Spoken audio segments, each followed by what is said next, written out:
You're listening to Later with Mo Kelly on demand from KFI AM 640. You're listening to the ABC News Presidential Debate simulcast here on KFI. In just a moment, we'll be returning to the presidential debate between former President Trump and Vice President Kamala Harris, and we will continue until its end, which should be about 7:40 or so. Now let's return to the debate. Mr. President, it has been the position of the Biden administration that we must defend Ukraine from Russia, from Vladimir Putin, to defend their sovereignty, their democracy, that it's in America's best interest to do so, arguing that if Putin wins, he may be emboldened to move even further into other countries. You have said you would solve this war in 24 hours. You said so just before the break tonight. How exactly would you do that? And I want to ask you a very simple question tonight. Do you want Ukraine to win this war?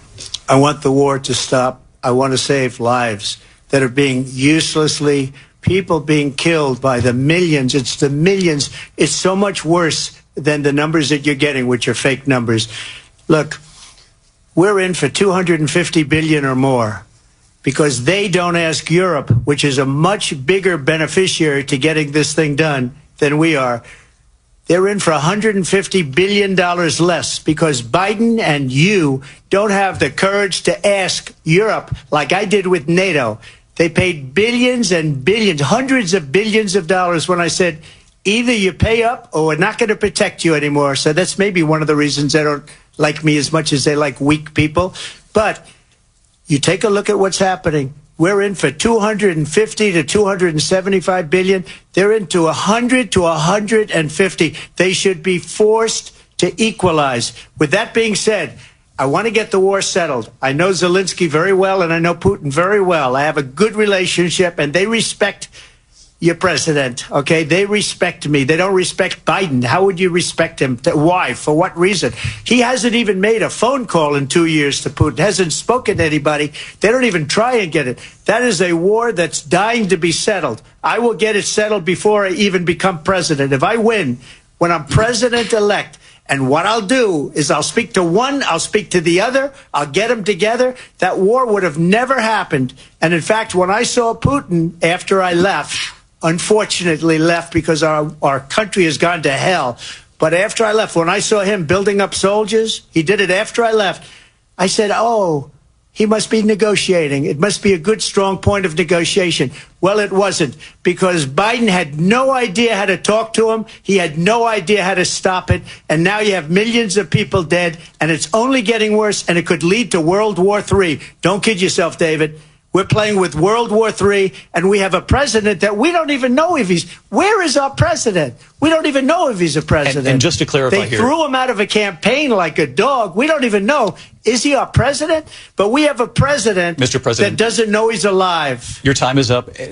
Just to clarify in the question, do you believe it's in the U.S. best interests for Ukraine to win this war, yes or no? I think it's the U.S. best interest to get this war finished and just get it done. All right. Negotiate a deal, because we have to stop all of these human lives from being destroyed. I want to take this to Vice President Harris. I want to get your thoughts on support for Ukraine in this moment, but also, as Commander-in-Chief, if elected, how would you deal with Vladimir Putin, and would it be any different from what we're seeing from President Biden? Well, first of all, it's important to remind the former president you're not running against Joe Biden, you're running against me. I believe the reason that Donald Trump says that this war would be over within 24 hours is because he would just give it up. And that's not who we are as Americans. Let's understand what happened here. I actually met with Zelensky a few days before Russia invaded, tried through force to change territorial boundaries, to defy one of the most important international rules and norms, which is the importance of sovereignty and territorial integrity. And I met with President Zelensky. I shared with him American intelligence about how he could defend himself.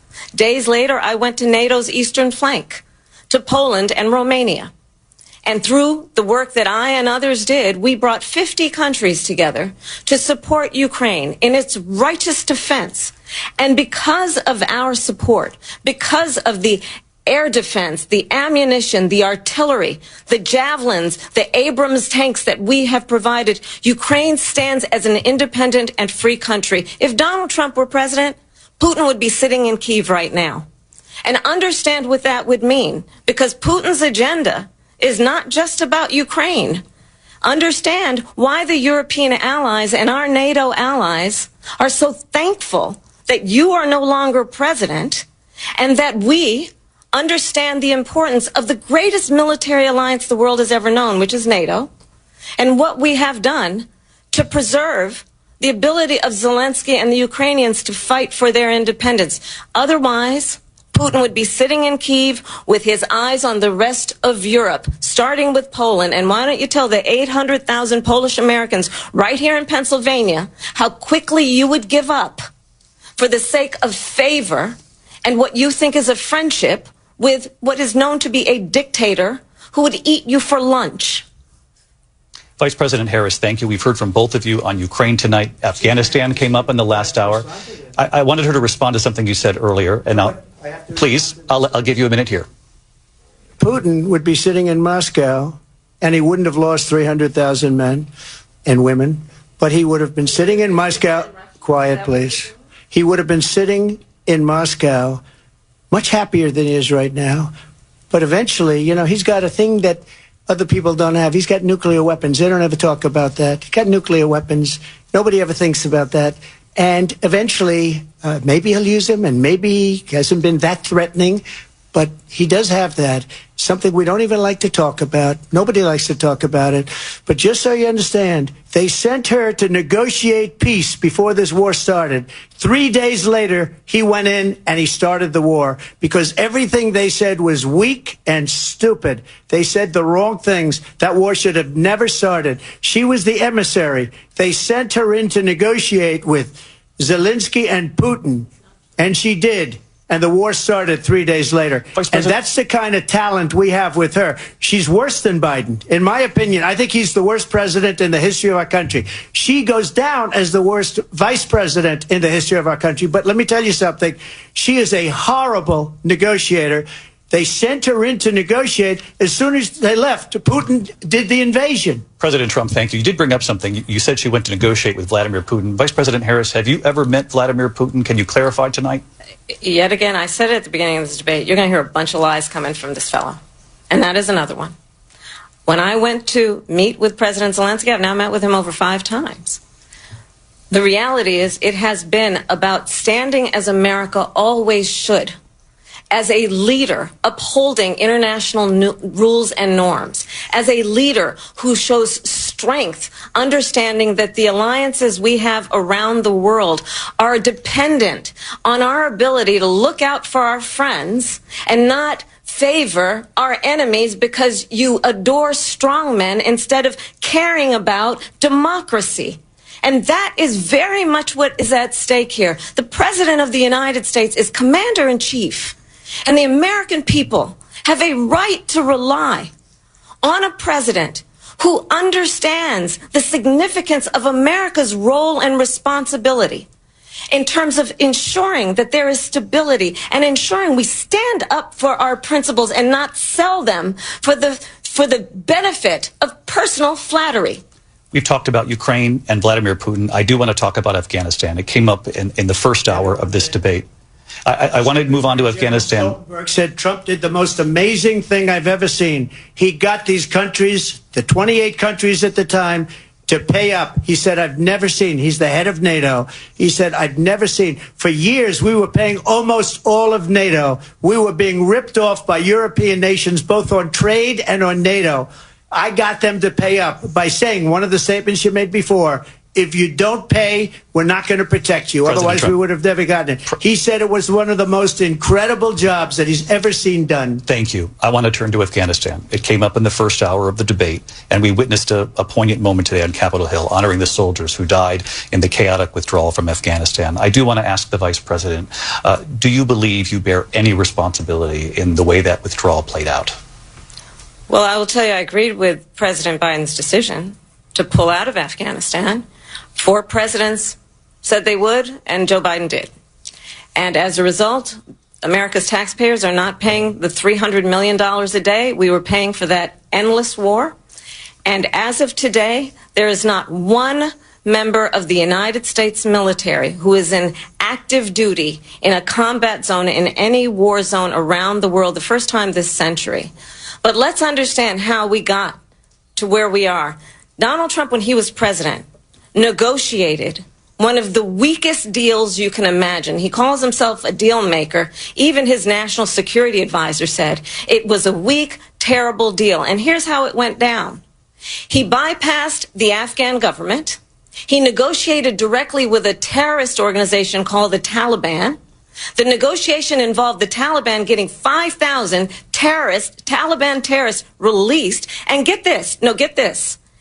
And the president at the time invited the Taliban to Camp David, a place of storied significance for us as Americans, a place where we honor the importance of American diplomacy, where we invite and receive respected world leaders. And this former president, as president, invited them to Camp David because he does not again appreciate the role and responsibility of the President of the United States to be commander-in-chief with a level of respect. And this gets back to the point of how he has consistently disparaged and demeaned members of our military, fallen soldiers, and the work that we must do to uphold the strength and the respect of the United States of America around the world. Vice President Harris, thank you. President Trump, your response to her saying that you began the negotiations with the Taliban. So, if you take a look at that period of time, the Taliban was killing our soldiers, a lot of them, with snipers. And I got involved with the Taliban because the Taliban was doing the killing. That's the fighting force within Afghanistan. They don't bother doing that because, they deal with the wrong people all the time. But I got involved. And Abdul is the head of the Taliban. He is still the head of the Taliban. And I told Abdul, don't do it anymore. You do it anymore, you're going to have problems. And he said, why do you send me a picture of my house? I said, you're going to have to figure that out, Abdul. And for 18 months, we had nobody killed. We did have an agreement negotiated by Mike Pompeo. It was a very good agreement. The reason it was good, we were getting out. We would have been out faster than them, but we wouldn't have lost the soldiers. We wouldn't have left many Americans behind, and we wouldn't have left $85 billion worth of brand new, beautiful military equipment behind. And just to finish, they blew it. The agreement said you have to do this, and they didn't do it. The agreement was terminated by us because they didn't do what they were supposed to do. I want to move on. And these people did the worst withdrawal, and in my opinion, the most embarrassing moment in the history of our country. And by the way, that's why Russia attacked Ukraine, because they saw how incompetent she and her boss are. President Trump, thank you. I want to move on now to race and politics in this country. Mr. President, you recently said of Vice President Harris, quote, I didn't know she was black until a number of years ago when she happened to turn black, and now she wants to be known as black. I want to ask a bigger picture question here tonight. Why do you believe it's appropriate to weigh in on the racial identity of your opponent? I don't, and I don't care. I don't care what she is. I don't care. You make a big deal out of something. I couldn't care less. Whatever she wants to be is okay with me. But those were your words, so I'm asking. I don't know. I mean, all I can say is I read where she was not black, that she put out, and I'll say that. And then I read that she was black, and that's okay. Either one was okay with me. That's up to her. Up to her. Vice President Harris, your thoughts on this? I think honestly, I think it's a tragedy that we have someone who wants to be president who has consistently, over the course of his career, attempted to use race to divide the American people. I do believe that the vast majority of us know that we have so much more in common than what separates us, and we don't want this kind of approach that is just constantly trying to divide us, and especially by race. And let's remember how Donald Trump started. He was he owned buildings, and he was investigated because he refused to rent property to black families. Let's remember, this is the same individual who took out a full-page ad in the New York Times calling for the execution of 5 young Black and Latino boys who were innocent, the Central Park 5, took out a full-page ad calling for their execution. This is the same individual who spread birther lies about the first Black president of the United States. And I think the American people want better than that, want better than this, want someone who understands, as I do, I travel our country. We see in each other a friend. We see in each other a neighbor. We don't want a leader who is constantly trying to have Americans point their fingers at each other. I meet with people all the time who tell me, can we please just have discourse about how we're going to invest in the aspirations and the ambitions and the dreams of the American people? Knowing that regardless of people's color or the language their grandmother speaks, we all have the same dreams and aspirations and want a president who invests in those, not in hate and division. Vice President Harris, thank you. Lindsay? President Trump, this is now your 3rd time. This is the most divisive presidency in the history of our country. There's never been anything like it. They're destroying our country, and they come up with things like what she just said, going back many, many years, when a lot of people, including Mayor Bloomberg, agreed with me on the Central Park 5. They admitted, they said, they pled guilty. And I said, well, if they pled guilty, they badly hurt a person, killed a person ultimately. And if they pled guilty, then they pled, we're not guilty. But this is a person that has to stretch back years, 40, 50 years ago, because there's nothing now. I built one of the greatest economies in the history of the world, and I'm going to build it again. It's going to be bigger, better, and stronger. But they're destroying our economy. They have no idea what a good economy is. Their oil policies, every single policy. And remember this, she is Biden. You know, she's trying to get away from Biden. I don't know the gentleman, she says. She is Biden. The worst inflation we've ever had, a horrible economy because inflation has made it so bad, and she can't get away with that. Thank you. Your time is up. I want to respond to that, though. I want to just respond briefly.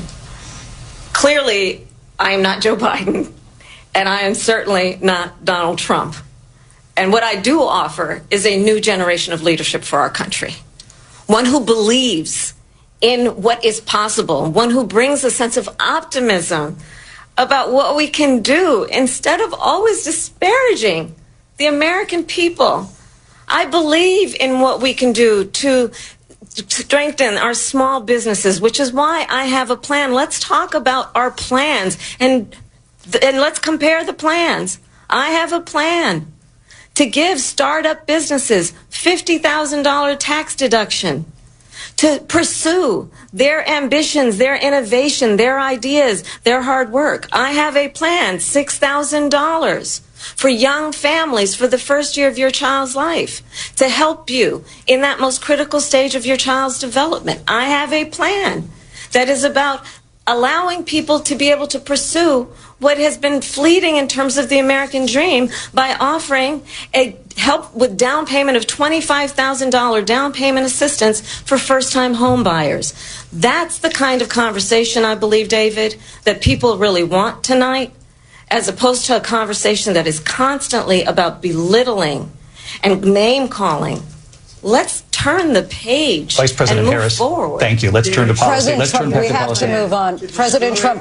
Let's turn to policy, She has please. a plan to defund the police. She has a plan to confiscate everybody's gun. President Trump, she we has do a have to plan move on to not other allow issues. fracking in Pennsylvania or anywhere else. Okay. That's Thank you, what her Mr. plan is until just recently. I just need Lindsey, to go ahead. respond. President Trump, No, the President former Trump. president has No, said I'm something sorry. twice that I need to No, respond to. I'm sorry. We're I just going need to move respond on, Vice one President time Harris. to what he President has said Trump, this multiple is now your Yes. third time running for president. You have long vowed to repeal and replace the Affordable Care Act, also known as Obamacare. You have failed to accomplish that. You now say you're going to keep Obamacare, quote, unless we can do something much better. Last month, you said, quote, we're working on it. So tonight, 9 years after you first started running, do you have a plan, and can you tell us what it is? Obamacare was lousy health care, always was. It's not very good today. And what I said, that if we come up with something, and we are working on things, We're going to do it, and we're going to replace it. But remember this. I inherited Obamacare because Democrats wouldn't change it. They wouldn't vote for it. They were unanimous. They wouldn't vote to change it. If they would have done that, we would have had a much better plan than Obamacare. But the Democrats came up. They wouldn't vote for it. I had a choice to make when I was president. Do I save it and make it as good as it can be, never going to be great, or do I let it rot? And I felt I had an obligation, even though politically it would have been good to just let it rot and let it go away. I decided, and I told my people, the top people, and they're very good people. I have a lot of good people in that administration. We read about the bad ones. We had some real bad ones, too, and so do they. They have really bad ones. The difference is they don't get rid of them. But let me just explain. I had a choice to make. Do I save it and make it as good as it can be, or do I let it rot? And I saved it. I did the right thing. But it's still never going to be great, and it's too expensive for people. And what we will do is we're looking at different plans. If we can come up with a plan that's going to cost our people, our population, less money and be better health care than Obamacare, then I would absolutely do it. But until then, I'd run it as good as it can be run. So just a yes or no, you still do not have a plan? I have concepts of a plan. I'm not president right now. But if we come up with something, I would only change it if we come up with something that's better and less expensive. And there are concepts and options we have to do that. And you'll be hearing about it in the not too distant future. Vice President Harris, in 2017, you supported Bernie Sanders' proposal to do away with private insurance and create a government-run healthcare system. 2 years later, you proposed a plan that included a private insurance option. What is your plan today? Well, first of all, I absolutely support, and over the last 4 years as vice president, private health care options. But what we need to do is maintain and grow the Affordable Care Act. But I'll get to that, Lindsay. I just need to respond to a previous point that the former president has made. I've made very clear my position on fracking. And then this business about taking everyone's guns away. Tim Walz and I are both gun owners. We're not taking anybody's guns away. So stop with the continuous lying about this stuff. As it relates to the Affordable Care Act, understand, just look at the history to know where people stand. When Donald Trump was president, 60 times he tried to get rid of the Affordable Care Act. 60 times. I was a senator at the time when I will never forget the early morning hours when it was up for a vote in the United States Senate. And the late, great John McCain, who you have disparaged as being, you don't like him, you said at the time, because he got caught. He was an American hero. The late, great John McCain, I will never forget that night, walked onto the Senate floor and said, no, you don't. No, you don't. No, you don't get rid of the Affordable Care Act. You have no plan.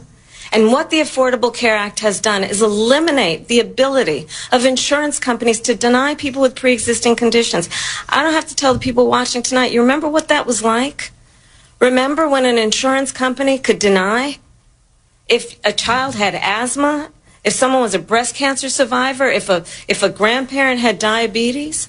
And thankfully, as I've been vice president and we over the last 4 years have strengthened the Affordable Care Act, we have allowed for the first time Medicare to negotiate drug prices on behalf of you, the American people. Donald Trump said he was going to allow Medicare to negotiate drug prices. He never did. We did. And now we have capped the cost of insulin at $35 a month. Since I've been vice president, we have capped the cost of prescription medication for seniors at $2,000 a year. And when I am president, we will do that for all people, understanding that the value I bring to this is that access to health care should be a right and not just a privilege of those who can afford it. And the plan has to be to strengthen the Affordable Care Act, not get rid of it. Vice President Harris, thank you. In terms of where Donald Trump stands on that. I want to move to an issue that's important for a lot of... She made a mistake.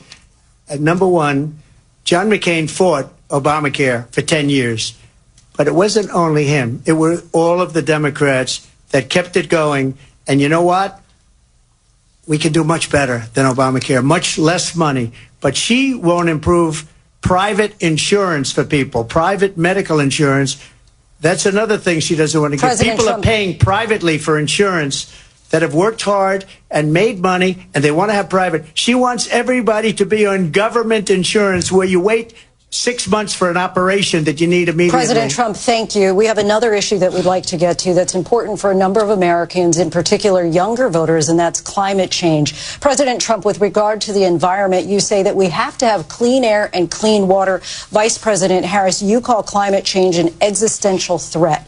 The question to you both tonight is, what would you do to fight climate change? And Vice President Harris, we'll start with you. 1 minute for you each. Well, the former president had said that climate change is a hoax. And what we know is that it is very real. You ask anyone who lives in a state who has experienced these extreme weather occurrences, who now is either being denied home insurance or it's being jacked up. You ask anybody who has been the victim of what that means in terms of losing their home, having nowhere to go. We know that we can actually deal with this issue. The young people of America care deeply about this issue. And I am proud that as vice president over the last 4 years, we have invested $1 trillion in a clean energy economy, while we have also increased domestic gas production to historic levels. We have created over 800,000 new manufacturing jobs while I have been vice president. We have invested in clean energy to the point that we are opening up factories around the world. Donald Trump said he was going to create manufacturing jobs. He lost manufacturing jobs.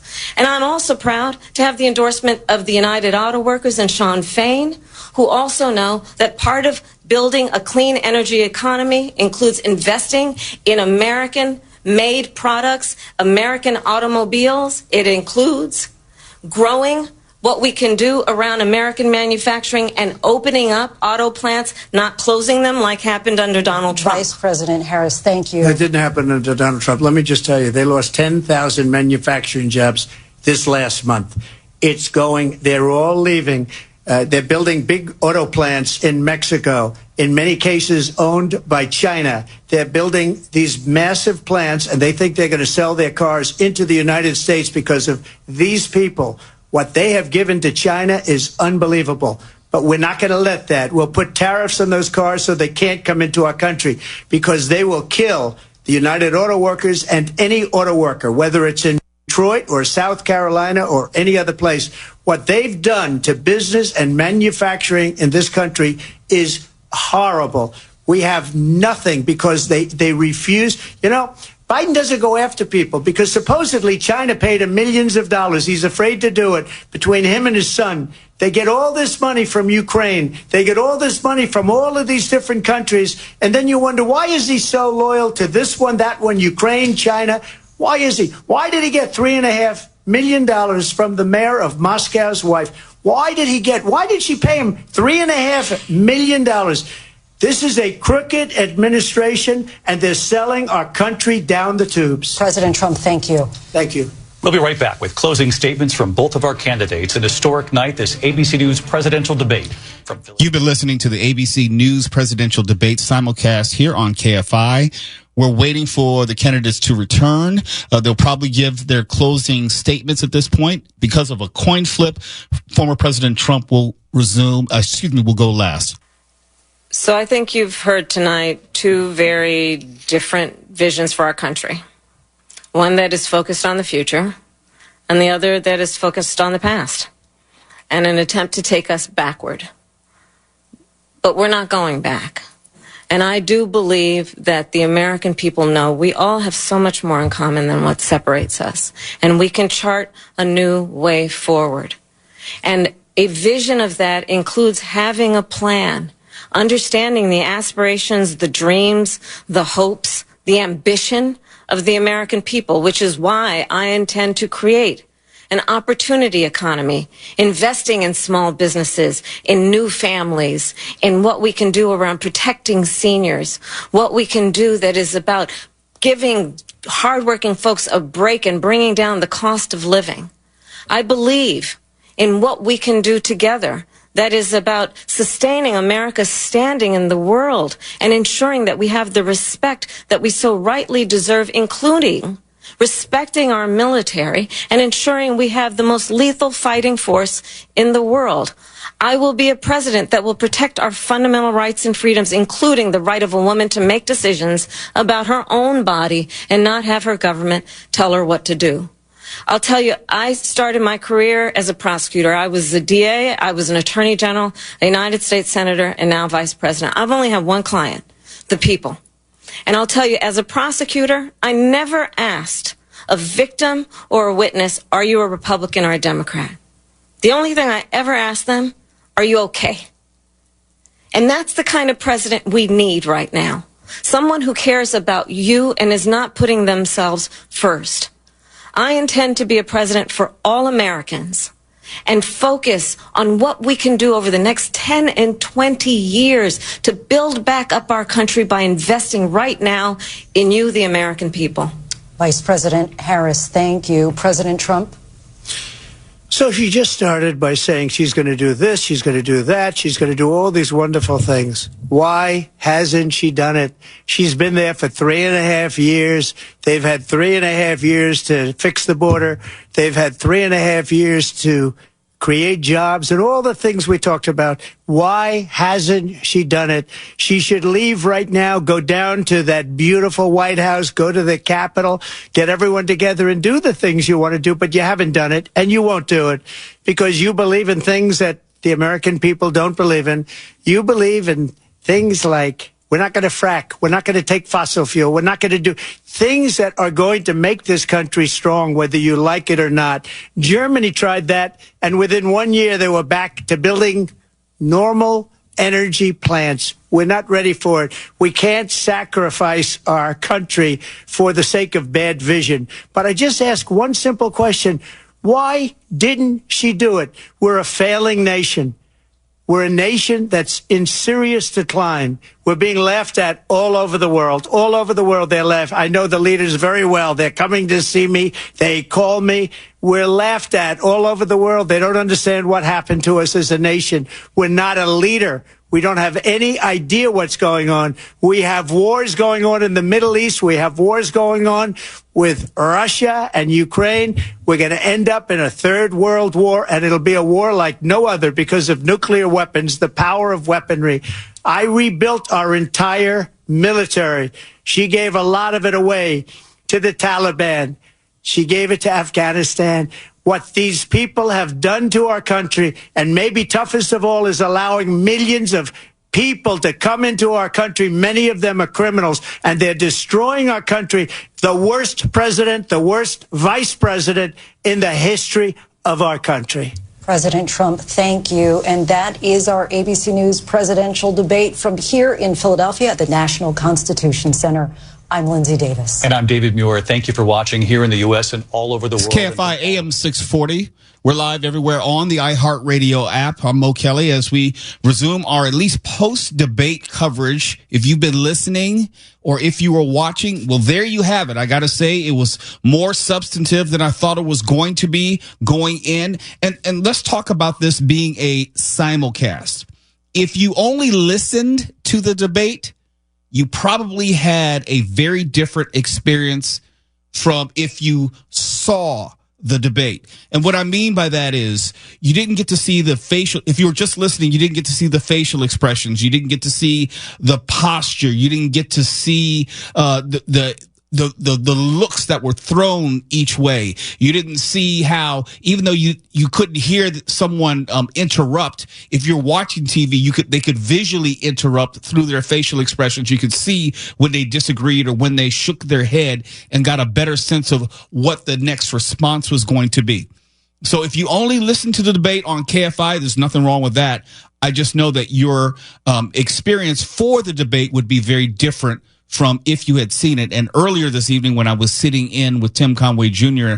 for the run-up, I made a similar comment how this tracks with history, with the first televised presidential debate between Richard Nixon and John F. Kennedy, where people were watching it for the very first time on TV.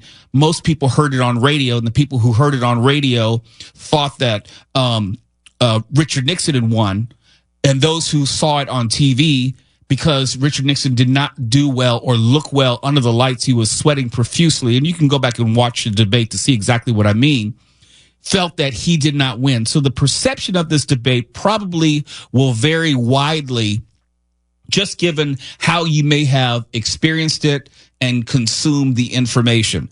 That said, for the first 17 minutes in, I would say the debate was pretty straightforward. Standard questions, standard answers. You could tell they were pretty much on script. They were not allowed any written notes, but you could tell that their answers were pretty much scripted because there's certain questions you could pretty much predict were going to be asked. But after that 17-minute mark, and I made a little mark at that time because I wanted to put a pin in. It's like, okay, this is where things were going to change. At 17 minutes in, I could feel, if you were listening to it, you might have felt it, but if you're watching it, you definitely saw it. It took an emotional turn. It was at that point that former President Trump increased his pointed attacks. You noticed some on-site fact-checking of former President Trump regarding abortion. This was not done in previous debates. It wasn't done in the debate with Joe Biden, and we didn't see it in other interviews in town halls. So this was something which was new, but you could tell that it was ramping up in an emotional sense. There were some moments where the former President Trump made an attack about Kamala Harris being a Marxist. Harris did not take that bait. She did not respond to it. And this is some of the strategy which is used going in, where you try to make a personal remark and force your competition, or I should say encourage your competition to respond and get off message, get off the actual policy that you're trying to talk about, get off your vision for the future, and you talk about a personal remark and you talk about the past. Now, I will say that Vice President Harris was able to do that to a certain degree when she started talking about former President Trump's rallies. And then Trump went into a long diatribe about his rallies and talking about himself instead of talking to the American people and his vision forward. Now, here's the question I always get after every single debate, and I usually give the same answer, if only because it is still applicable. It's not a cop-out, and it's never wrong. It's real simple. Who won the debate is yet to be decided. The person who won the debate is the person who's in a better position tomorrow, because they have the spin room going on right now, and people will try to cast this debate as Trump won, Harris won, Trump did this, Harris failed to do that, Harris was better at this, Trump was poor at that. That's what the spin room does, trying to shape people's perceptions. But all that aside, the actual winner of the debate will have an increased position tomorrow. They'll have better polling.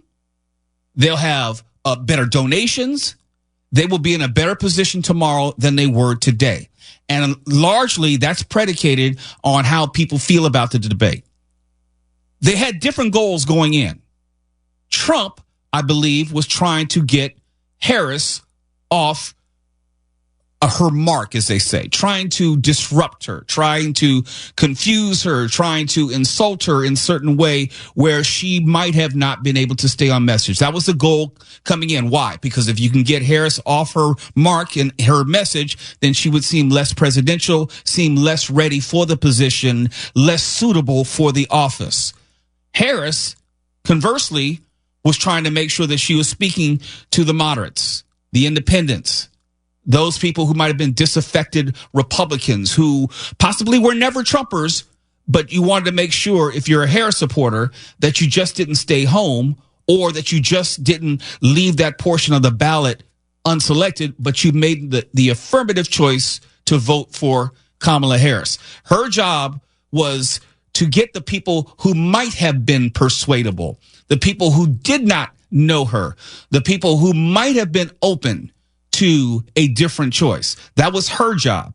And to do that, you can see the strategy was clear, was you could see that she was looking into the camera, talking directly to the American people, trying to say, hey, I am here for you, not for me personally. And I'm just basically paraphrasing her message because it was repeated most of the night, how she was talking about her vision for the American people.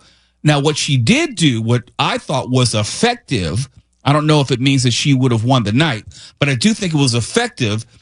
She was able to get Donald Trump to spend most of his time talking about the past, talking about what he did when he was in office, relitigating more than 4 years ago And historically, that doesn't help when you're trying to look forward. But again, it doesn't matter what I think. It matters how voters will respond to this performance. And let's be clear. All this was performative. This is not about who has the best plan. Because honestly, let's be honest, Donald Trump did not say much in the way of specifics for his plan. And let's be honest, people are not voting because of someone's plan. This tonight was performance art because that's where we are as a nation. We aren't assessing these candidates relative to who has the better health care plan. And if you wanted to see who had the better health care plan, we all have Google. We all know how to get to their websites. We didn't necessarily need them to break down point by point what their plan would be. And we could go into a long civics discussion about, just because you have a plan doesn't mean that you'll be able to get it through Congress and then get it to your desk as president and be able to sign off on it. So, or at least for me personally, I don't get too hung up in plans because we all know that it doesn't mean much until you know exactly the makeup of what would be the eventual Congress. Because as it stands going into this November general election, it looks like, at least from the math, and you look at the seats which are available on the Senate side, the Democrats are having to defend more seats than they will have the opportunity to win away from the Republicans. Put another way, there's not a good map for them to retain control of the Senate. It's more likely than not that the Democrats would lose the Senate. And it's not a guarantee that the Democrats would take control of the House. So that means, regardless of any plan that either candidate has, we're looking more likely than not than divided government, where you may have the president will represent one party, one of the chambers of Congress will represent his or her party, and then the other chamber will represent the opposition party, which means more gridlock. It means less likely that anything actually gets passed, which means it doesn't really matter how good of a plan we might have heard tonight or didn't hear tonight as part of this debate. So that's why we shouldn't get too bogged down in the minutiae and not lose sight of where we are in America in 2024. We are highly partisan. We are highly cynical. And we're also highly unlikely to come together on one accord for any reason whatsoever or any piece of legislation. But again, come tomorrow, it won't matter what I say. It won't matter what your favorite commentator will say because everyone's spinning right now. In the studio, I see Senator Marco Rubio on NBC News, and I see on Fox News they're replaying portions of the debate. I see on Fox 11, I see Alex Michelson with our own John Cobelt from KFI right now debating Lisa Bloom, and everyone is spinning.